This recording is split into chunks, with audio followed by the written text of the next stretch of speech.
दा जोंहा हाबाफारि बायदि दङ माहारियारि मेथाइ रोजाबनाय हाबाफारि दङ।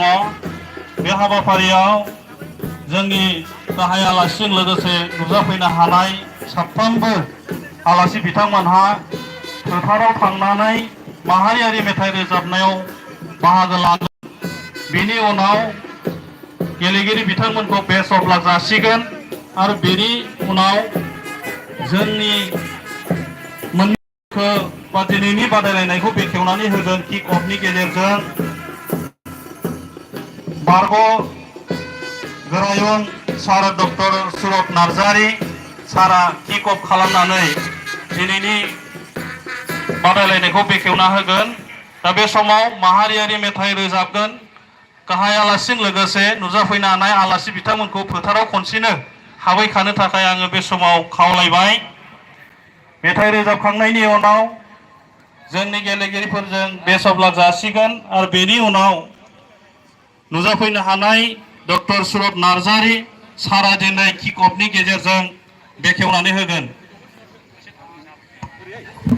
बे समाव क'क्राझार जिल्ला दुलाराय बर' फरायसा आफादनि मानगोनां आफादगिरि लेङाइ आफादगिरि जोंनि गेलेगिरिफोरजों हेन्डशेक एबा बेस्ट अफ लाक होनाय बे हाबाफारिखौ मावफुंगोन।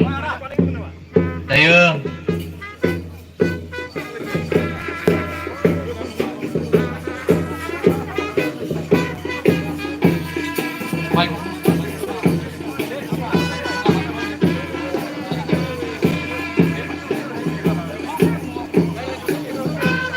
गिबियाव दङ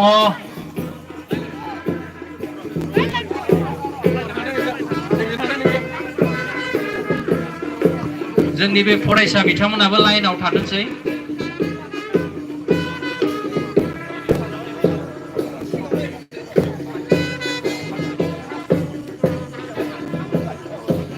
मायाव गेले नों बाबु? हाफसाव माबेनि टिमा? औवाबारि आनसलिक।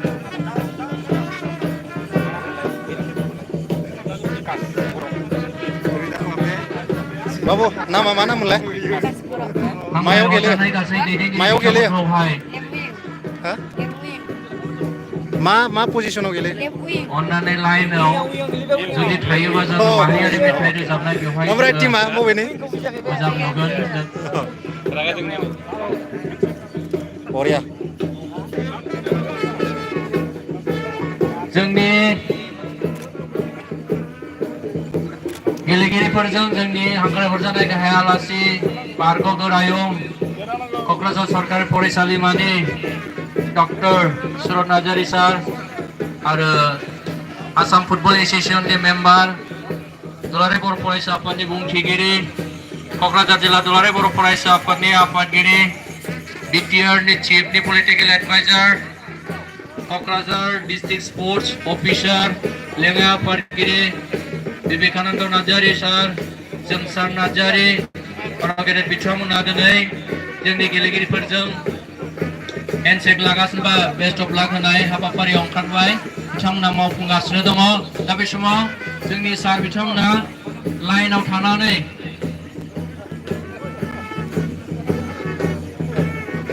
दायोसो सफैनो हादों।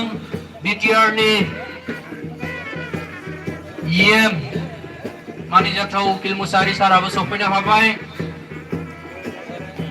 मानगोनां सारमोना जोंनि गेलेगिरिफोरजों हेन्डशेक लानाय एबा बेस्ट अफ लाक होनाय मावफुंगासिनो दङ।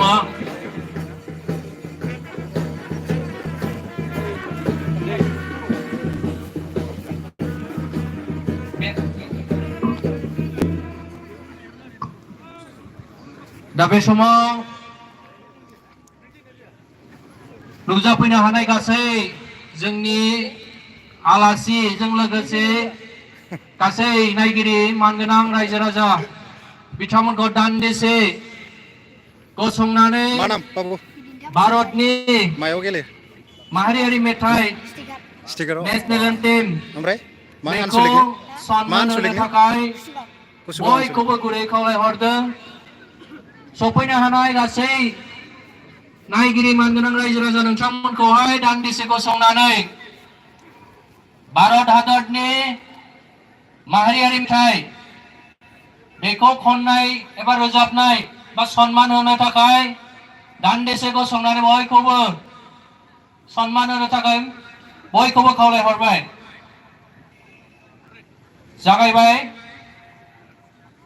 जनगण मन अधिनायक जय हे भारत भाग्य विधाता पंजाब सिंध गुजरात मराठा द्राविड़ उत्कल बंगा विंध्य हिमाचल यमुना गंगा उच्चल जलधि तरंगा तव शुभ नामे जागे तव शुभ आशीष मांगे गाहे तव जय गाथा जन गण मंगल दायक जय हे भारत भाग्य विधाता जय हे जय हे जय हे जय जय जय जय हे जोबोद जोबोद साबायखर थाबाय हाबाफारिखौ मावफुंनायनि थाखाय। दा बे समाव किक अफ खालायनानै होगोन जोंनि क'क्राझार सरकारि फरायसालिमानि बारग' गोरायुं प्रफेसर सुरत नार्जारी सारा गेलेगिरिफोरखौ फंनैसो उइस होनायनि गेजेरजों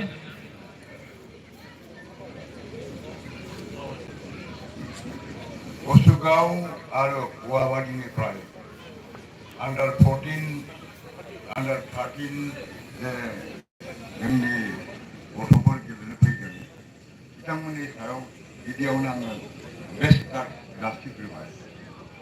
आं दिनै फंनैसो बाथ्रा बुंनो नागिरदों बेखौ बुङाब्ला जाया। दा फुटबल बे गेमा बे खेलाया जोंनि फिजिकेल मेन्टेल एन्ड स्पिरिचुएल बे मोनथाम गोहोनि कम्बाइन्ड फर्स बेखौ लानानैसो फुटबल गेलेनो हानाय जायो। फुटबल गेलेनायनि फिजिकेल फर्स मायाव गेलेयो? बे दस्रा दस्रा जिमनास्टिकनिफ्राय बेस्ट अफ लाक। ओमफ्राय माबाया नोंसिना आनसलिकआ गुसुगाव आनसलिक ना? ओमफ्राय नोंना बाबु मा नाम? जोंना माराड'ना जायनि नामखौ रावबो मायाव गेलेयो? गैया बिथाङा बुंदोंमोन do not come down to the playing ground who has no physical strength. Nitu Mushahary जायहा बोलो गैया मायाव गेलेयो? बे मानसिया फुटबलाव दावखै बे खोथाखौ बुंदोंमोन। बे जायगाया फिजिकेलनि खोथा मायाव गेलेयो? आरो मेन्टालनि खोथाखौ साइड नायोबा बेकआव। जोंबो खुब इन्टेलेक्चुवेल मा नाम? ब्रेन खोथा दंमोन। आं मोनसे समाव जोंनि बारहुंखा क्लाबाव माखासे प्लेयारफोर दंमोन बिथांमोनहा गेलेनाय खालि अंकल' सानोमोन आं बे समाव बुजिनो हायाखैमोन। बेबो मोनसे मेथमेटिकेल केलकुलेसन इन्टेलेक्चुवेल गेम बे जिनिसखौ आं बे समाव बुजिनो हायाखैमोन। दिनै बुजिनो हाबाय। बेनि उदाहरणखौ जोंनि बर'नि सासे आंगो फिसा सासे प्लेयार बे जादों जतिन इस्लारि। नोंथांमोनहा खायफा मिथियाखै जानो हागौ, बांसिनानो मिथिगौ। बिथाङा ओरैबायदि इन्टेलेक्चुवेल मानसिमोन जेसेबांखि बोलो गोनां मानसि फैयामोन बिथांनि आथिंनिफ्राय रावबो खसिख'नो हायाखैमोन। बिथाङा गुवाहाटि टाउन क्लाबनिफ्राय ट्रेन जानानै फैनाय मानसिमोन। गुवाहाटि क्लाबाव दाबो बिथांनि नामखौ दाबो रायखाङो। आरो जोंनि जायखौ जोंनि लेजेन्डारि फुटबल प्लेयार बिन'द चन्द्र ब्रह्म बिथाङा ओरैबायदि बोलो गोरामोन बिथांनि गोदोनाखौ रावबो सेरनो हायामोन। जे बोलोआ जे नांगौ बे इट इज प्रुफ। लोगोसे आं मोनसे खोथाखौल' बुङो, जेब्लानाखि मोनसे गुड गेम सेसन जागोन बे समाव बे फिल्डआबो बिराद मोजां जानांगोन। बे जाय मानसिया जेरै रिटायारिं पिरियडआव केलकातायाव क्लाबाव जेब्लानाखि बिथांखौ इनभाइट खालामनानै फुटबल ओरैनो गेलेहोफैदोंमोन बे समाव फुटबलाव ग्राउन्डआव ओंखारनाय लोगो लोगोनो बिथाङा मोनसे कमेन्ट होबायमोन दि प्लेग्राउन्ड इज टु सफ्ट टु प्ले। बे प्लेग्राउन्डआबो थिग जानांगोन। बे प्लेग्राउन्डआ थिग जायाबा जों मोजांबो नुवा आरो जेननाय देरहानायावबो माबा मोनसे कमप्लिकेसन थानो हागौ आं बयखौबो बयबो आलासि बिथांमोननि खाथियाव आंनि मोजां मोननाय आरो बांसिनै जाय गथ'फ्रा बेयाव कम्पिटिसन नुजाफैदों बेखौ आङो गोसो सिंनिफ्राय मोजां हांख्रायहरनानै दिनै बे गेमखौ फुटबलखौ गेलेहोनो थाखाय आं अपेन डिक्लेयार खालामबाय।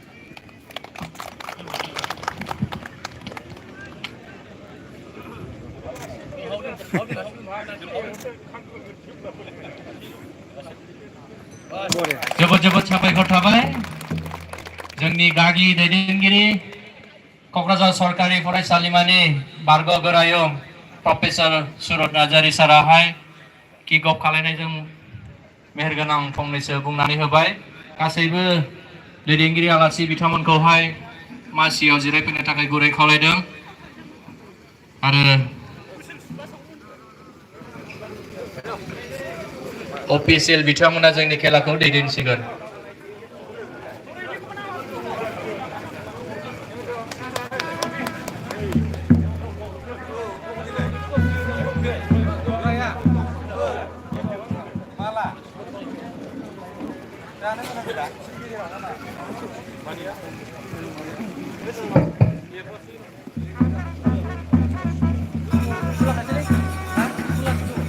बे समाव हाबाफारिखौ सामलायलांनो थाखाय आं रेफ्रि बिथांमोनखौ ज' खावलायहरबाय आरो नुजाफैनो हानाय आलासिफोरखौ सिनायथि होनो थाखाय गाहाय नेहाथारिखौ खावलायफैनाय जाबाय।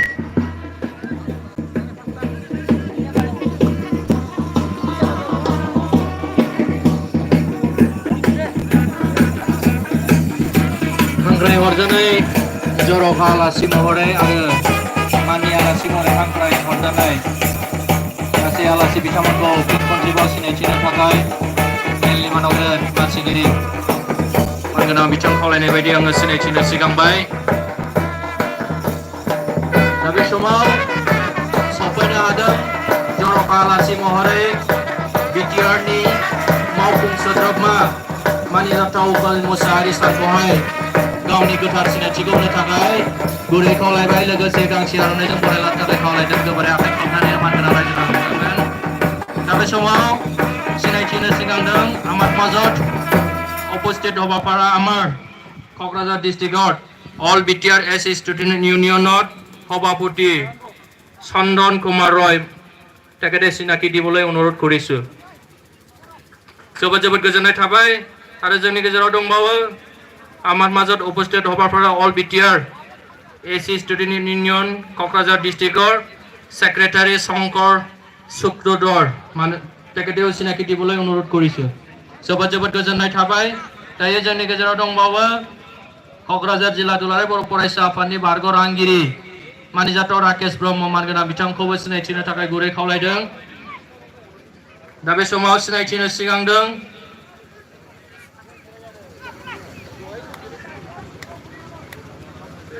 कसुगाव बियाबनि टिचिएल चेयारमेन क'क्राझार जिल्ला दुलाराय बर' फरायसा आफादनि बारग' दैदेनगिरि थमास नार्जारि मानगोनां बिथांखौबो गावनि गोथार सिनायथिखौ होनो थाखाय गुरै खावलायबाय। जोबोद जोबोद गोजोननाय थाबाय।